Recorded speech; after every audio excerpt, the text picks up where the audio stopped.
Welcome to the Unitarian Universalists of Southold, formerly the First Universalist Church of Southold. Whoever you are, wherever you come from, whoever you love, we welcome you.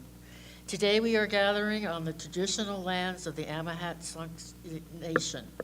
My name is Susie Young, and I'm a member of this congregation. We are so glad to see you, whether you are visiting for the first time or come often. If you're not on our mailing or email list, please sign our guest book on the welcoming desk as you enter from the parking lot. You will then receive the Free Spirit newsletter each month and hear about upcoming events. Copies of the newsletter are on the action table to the left as you enter behind me. Please like us on our YouTube channel, Unitarian Universalists of Southold YouTube. We stream our services there, and you can find past services archived. The action table has other information that you may find interesting. Also for your use, there are masks and hand sanitizers. We offer many ways to serve this community, from providing hospitality, flowers, and ushering on Sunday mornings, to joining our social action and other committees. Please stay after the service for coffee, refreshments, and lively conversation. On the back of your order of service are announcements. Are there any other brief announcements relating to this congregation? Nobody's jumping up? Great. Then it's time to greet your neighbor.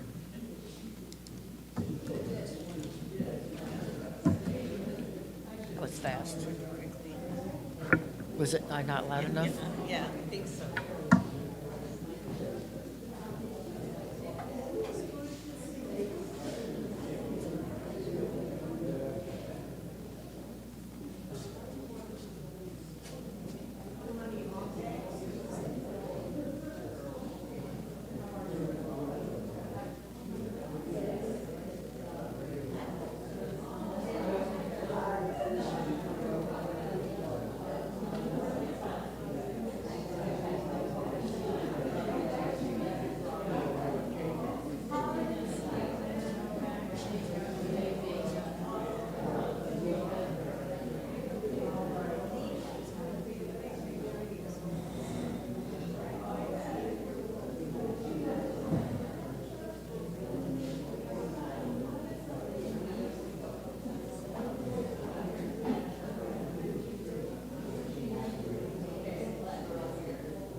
If you could join me in reading the words printed in our order of service as Susie lights our chalice, symbol of our Unitarian Universalist faith.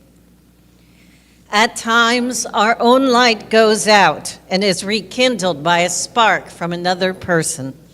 Each of us has cause to think with deep gratitude of those who have lighted the flame within us. Our opening words this morning are those of Samantha Lynn Wilson. A call to worship is secretly a call to focus our attention. Choosing to focus our attention is countercultural. Daily, we are called to worship at the altar of many devices, surveillance systems we let take lead over our every waking moment. We are called by headlines set purely on our activation and by tools that gamify our every human connection. We are not called, we are led. We are not led, we are entrapped.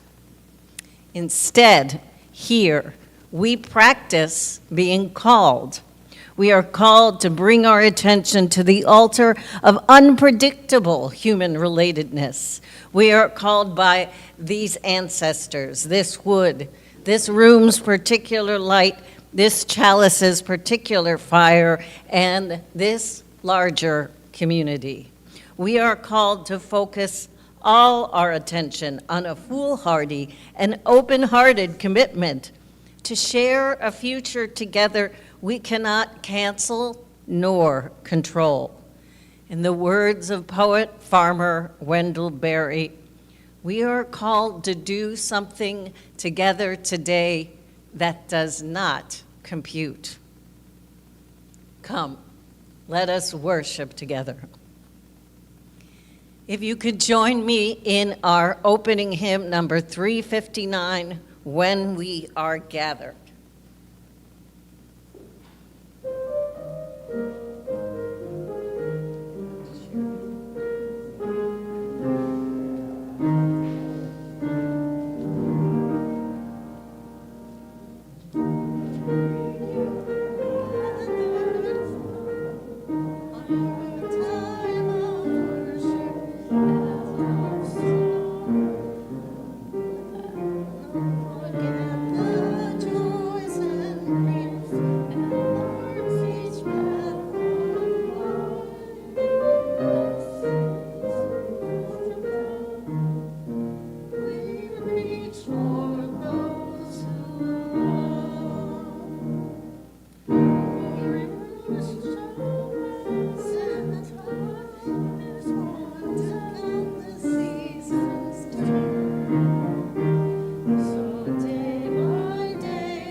If you could join me for our affirmation, followed by our doxology. Love is the spirit of this congregation, and service its law. This is our great covenant, to dwell together in peace, to seek the truth in love, and to help one another. In all the skies, let words of love and peace arise. Let joyful songs of praise be sung through every land, by every tongue.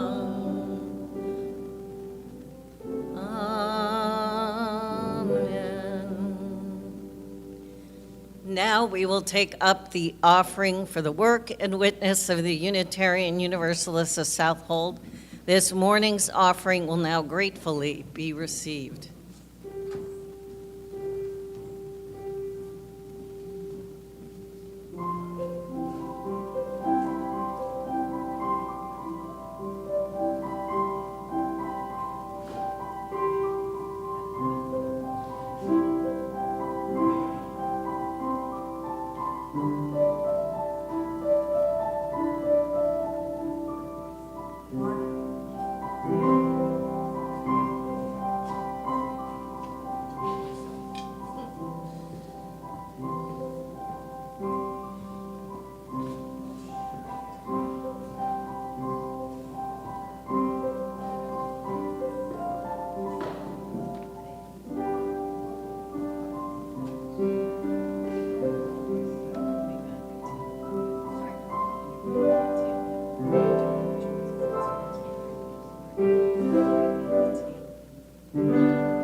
Now is a time in our service when we share our joys and concerns by placing a pebble in the water.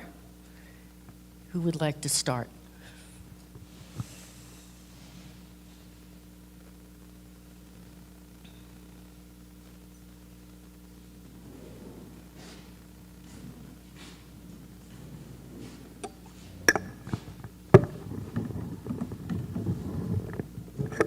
I would like to place a stone for Irene, who many will miss with her daily thoughts, and her family will miss her even more. I went to convent boarding school with her, so I've known her since I was 13.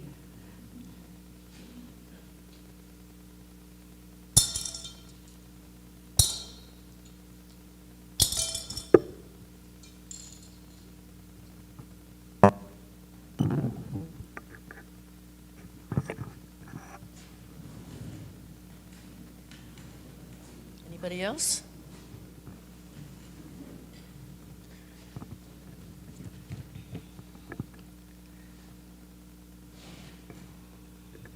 Let us remember there are always joys and sorrows that go unspoken for many reasons, but we are not alone as we hold one another in our hearts.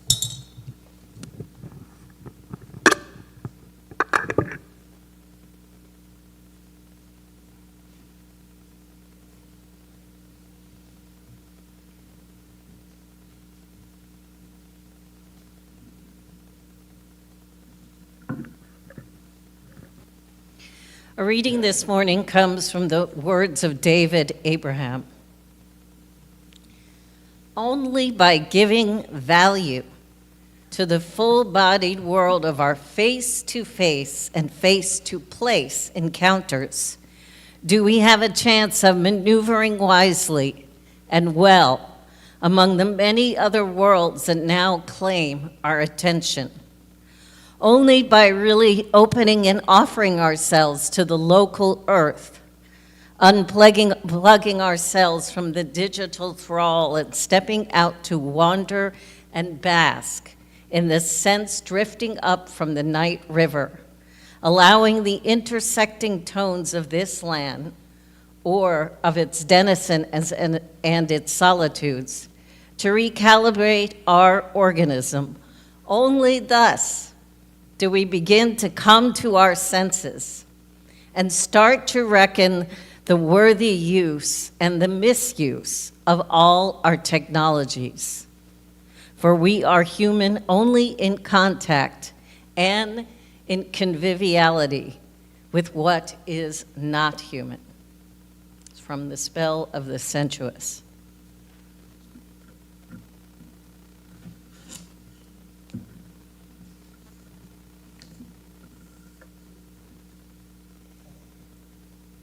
in a classroom full of students, with the lecturer prattling on.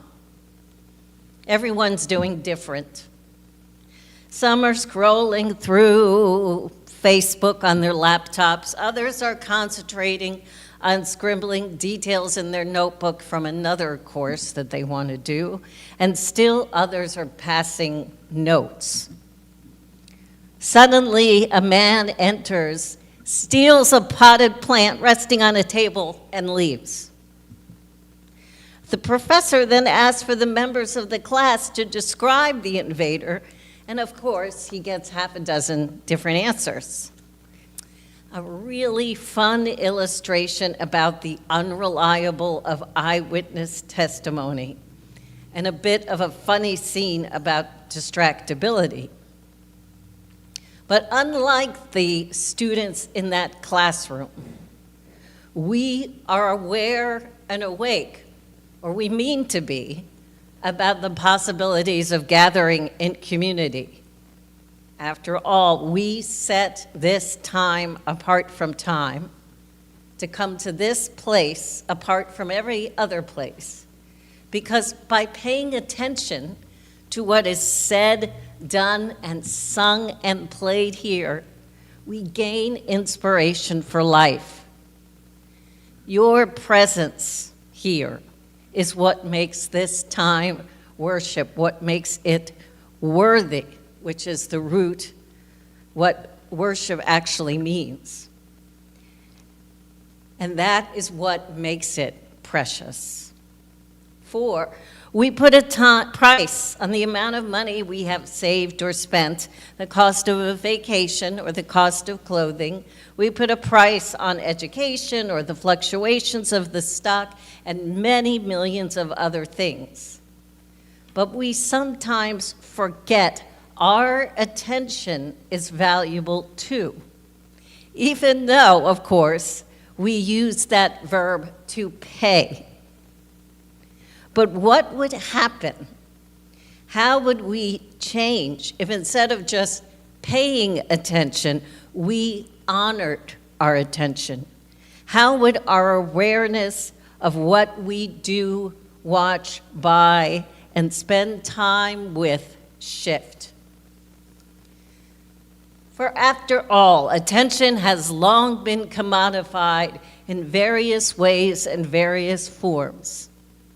Television and radio from the beginning sold our attention to advertisers eager to get us to buy everything from soap to cereal to cars to cigarettes. Now, the mechanisms and algorithms of collecting data have accelerated and been refined to such a high degree that we're worried about the environmental effects of powering the computer servers that generate AI, telling us what we need and want. So if you are a model shipbuilder who loves dogs and is interested in conservation, the ads will find you. If you watch Star Trek and love home brewing, the ads will find you. It can be tempting to think, so what? Advertising has just sped up. We are just being delivered more of the same, but maybe a little faster. After all, you may have found something useful by being distracted in this way. And of course, social media platforms in particular have helped movements and people start and find one another. You can organize and connect across distance and time with those who believe as you do. For good and for bad, we are shaped by what we pay attention to, shaped to respond or to recoil. So we better pay attention to our attention, to what withers when we neglect it, and to what grows when we honor and tend it. Many people describe that feeling of being in the flow, of being filled with a sense of mindfulness when they are bent on a task they truly love. We know we have paid our full attention to something when we have lost track of time or self, and the product is something extraordinary. You could be crafting a work of art or coming together with others to do community service that might leave you both tired and exhilarated all at the same time, because you have given all of yourself in a way that means more than you can describe. That presence of flow in and of itself, that feeling should give us hints about what is worthy of our individual attention. Because when we are in that state, our attention expands. We are naturally being in alignment with our true purpose and connecting to others in a meaningful way. But for as many times as we drive confidently towards what gives us meaning, aware of the present in a mindful way, there are other times when our attention is so compromised that we might as well be asleep in the back seat. So again, I ask, what will life look like when we have honored our attention properly, honored our time, honored our energy?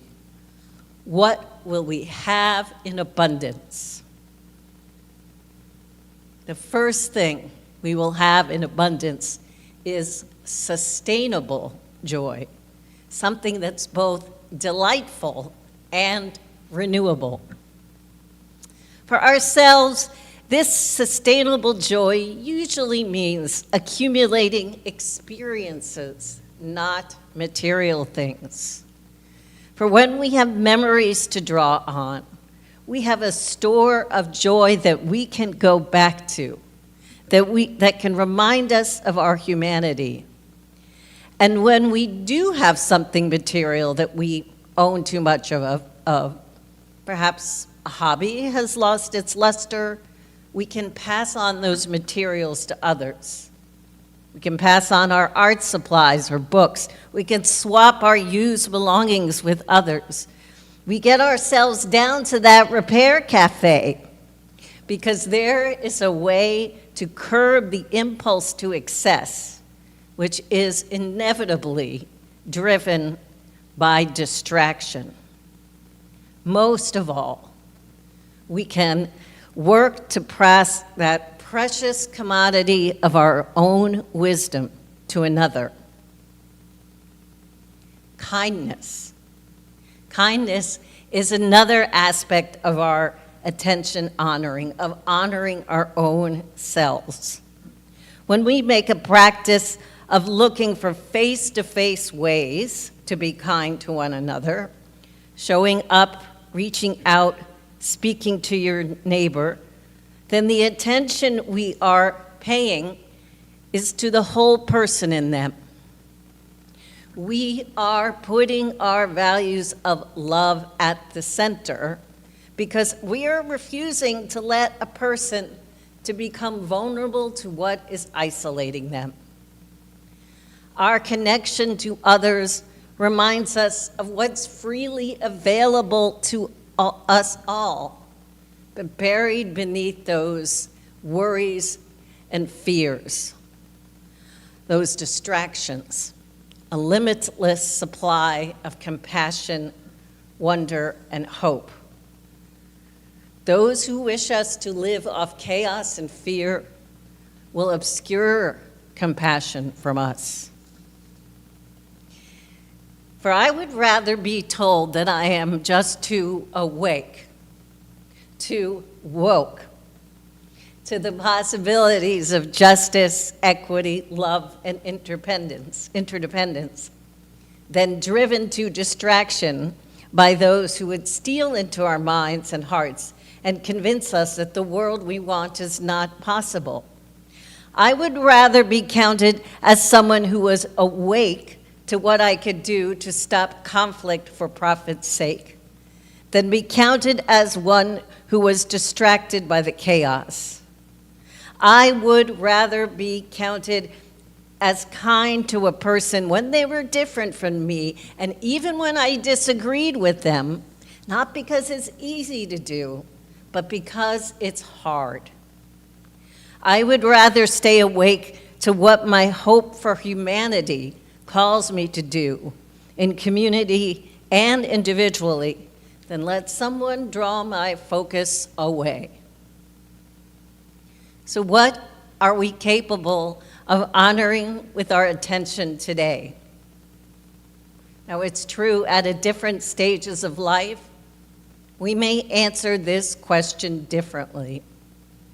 A person who just started a family has a different answer than someone who is worried about retirement. A person who fears for a loved one overseas has a different answer than someone who feels that them and theirs are secure. But I believe that in all of us there is still a holy responsibility, no matter who we are, and indeed what times we are living in. It is a responsibility to use our full, beautiful, genuine, and authentic selves to be present to the possibility of thriving and hope all around us. Amen. Ashe, shalom, and blessed be.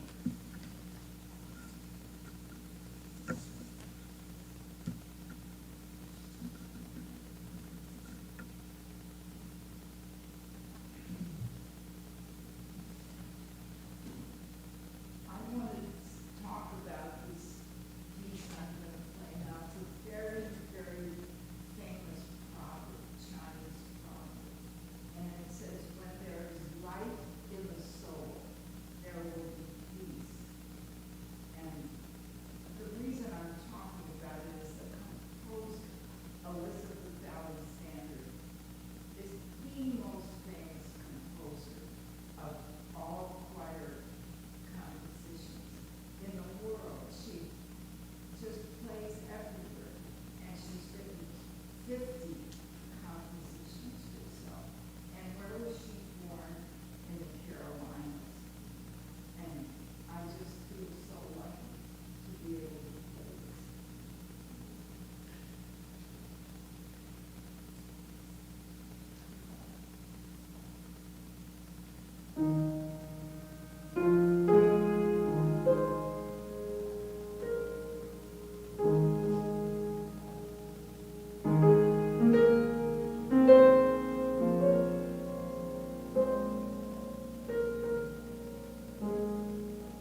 Our meditation words this morning are those of Kenneth P. Langer.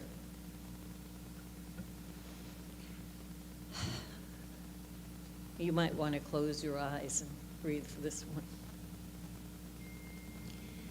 Let me find peace within, so that I may be calm throughout. Let me find silence within, so that I might find compassion throughout. Let me be reminded that some things are worth waiting for. Let me be reminded that the journey is more important than reaching the destination. Let me see that the non-doing is as much a part of life as the doing. Let me be reminded that it is in these moments of holding on that I can find quietude and renewal. It is within these times of inaction that I can find rest. It is in these times of emptiness that I can become full.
And now for our closing hymn, number 1064, in the Teal hymnal, Blue Boat Home.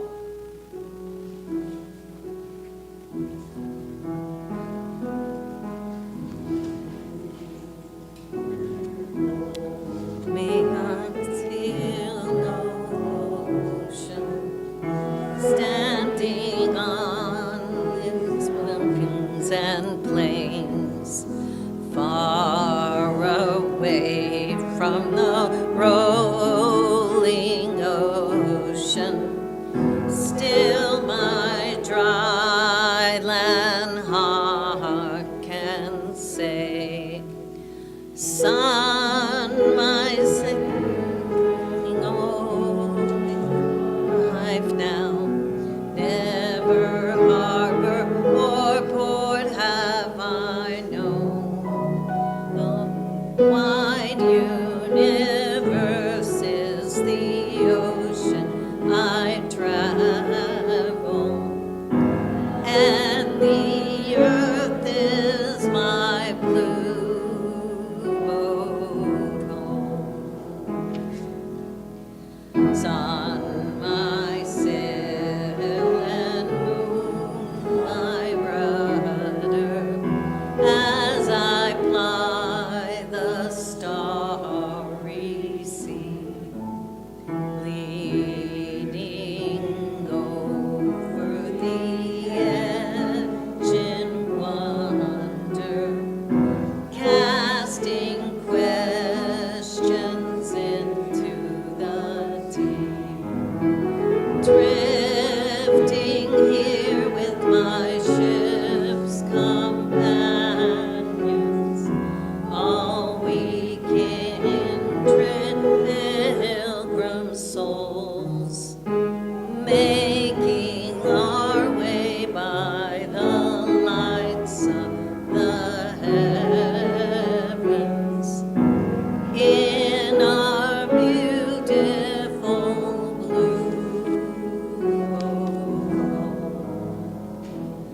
I give thanks to the waves upholding me.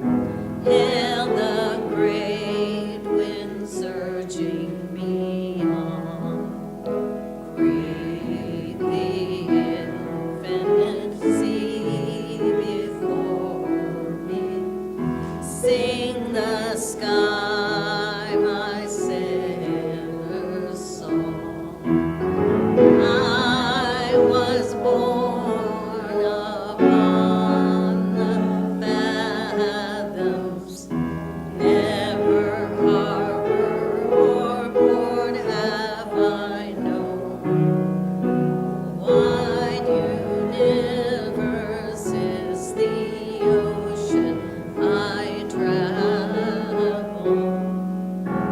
and the earth is my blue boat home.